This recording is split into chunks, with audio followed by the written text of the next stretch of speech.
Hi, in this tutorial I would like to show you how to see through walls in Blender. It is a really helpful function if you would like to edit something inside the object and you would like to see what is behind the front wall. Okay, so here we have a specific object, it's not a normal cube. So if you would like to see what is inside this cube, we need to go to modes on the left upper corner, and here you need to select edit mode.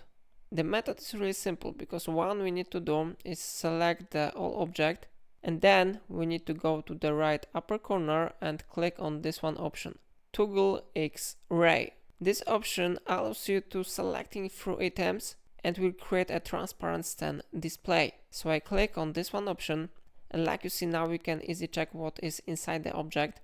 Of course, the different method to see this effect is use shortcut from your keyboard Alt Z, and the effect will be the same. And now you can easily edit walls or edges inside the object. For example, I selected here this mode, it is edge select, and now when I click on an edge I can edit it. For example, I can click Ctrl B and this edge will be successfully edited here, maybe something like that, and you can easily check how it looks.